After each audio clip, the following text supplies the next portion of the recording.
Hey everyone, and welcome. So, if you've ever dipped a toe into the, let's be honest, kind of tricky world of Finnish, you know the grammar can be a bit of a wild ride. Today, we are going to tackle some of its most famous troublemakers, the rebel verbs. Let's get right into it. Right? This is the big question in pretty much any language you learn. You just want to say simple stuff. I go, I do, I see, and bam, suddenly all the grammar rules you just memorized seem to fly right out the window. It's frustrating for sure, but there's actually a really good reason for it. And once you see the logic, it all clicks into place. So, let's change how we think about this. Don't call them irregular, because that just sounds random and impossible. Let's call them what they are, rebel verbs. These verbs aren't mistakes. They're not there to make your life harder. Nope. They're just the words that get used so often that over time, they've developed their own little shortcuts. They've got their own secret logic, and today, we're going to crack that code together. Okay, let's ease into this. We're going to start with the friendliest bunch of rebels you'll ever meet. I call them the N crew, and they're a fantastic way to get your confidence up. Here they are, minna, tulla, and olla. To go, to come, and to be. I mean, you can't get much more essential than that, right? Now, the first little clue to their secret is right there at the end. See that double consonant followed by an A or a? That's our starting point. The rule for this crew is honestly beautifully simple. It's just 3 steps. First, you grab the verb stem. So for menna, that's just men. Easy. Then you pop in a little connecting vowel, which for these guys is always an E. And finally, you just add your personal ending. For I, that's just a simple N. And look at how cleanly this works. For menna, you get m plus a plus n, and it becomes menen, I go. Same thing for tulla. Tul plus e plus n becomes tulin, I come. See? It's a totally predictable pattern. You can absolutely do this. All right, feeling good? Ready for level 2? Let's meet 2 of the most famous rebels in the whole language. I like to call them the big rebel twins. Nada, which means to see, and teda, to do. Now, the secret for these 2 is actually kind of dramatic, but it's really simple. You see that H sound in the middle? When you conjugate them, it just vanishes. Poof, it completely drops out. So, here's a little pop quiz for you. If tehta, to do, becomes teen for I do, what do you think happens to nehta when you want to say I see? You got it. The H just disappears, and you get nan. It's such a clean, simple change.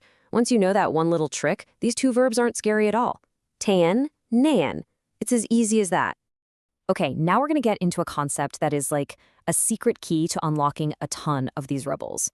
The official name is consonant gradation, which sounds super complicated, but I just call it the softening rule. It's basically what happens when certain strong consonants, well, they just chill out a little bit when you add an ending to the verb. And really, you're just looking out for 2 main patterns here. A strong, punchy double T sound will often relax and soften into just a single T. And a strong single T can soften even more, all the way down to a D sound. Let me show you what I mean. Okay, let's take the verb ata, which means to take. You see that strong double T right in the middle? Well, when we say I take, it softens. That T becomes just one single T, and we get otan. The whole verb just kind of relaxed. Now for that second pattern, check out the verb lota, to find. It's got that single ta. When we add our ending to say I find, that ta softens all the way down to a da, giving us lodan. The real key is just training your ear to notice that little shift, that softening of the sound. So we've learned the rules, we've cracked a few codes, now for the fun part. Let's go see these rebels out in the wild, in actual, everyday Finnish sentences. This is where it all starts to come together. Check this sentence out. Tuon sen, jos löydän sen. This little phrase is using 2 of our rebels.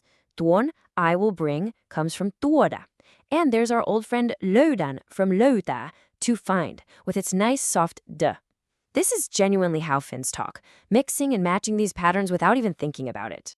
And hey, for one last piece of insider info, let's go from the textbook to the street.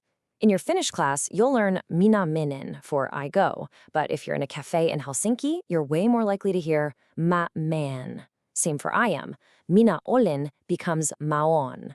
This isn't slang, it's just how people really talk. Knowing these shortcuts is one of the fastest ways to sound more natural.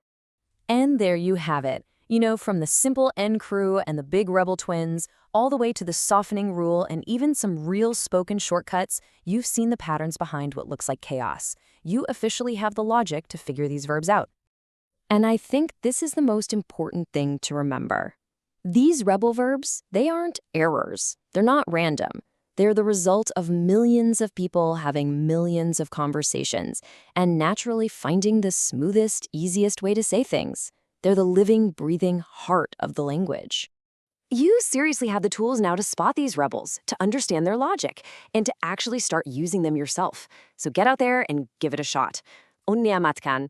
Good luck on your journey.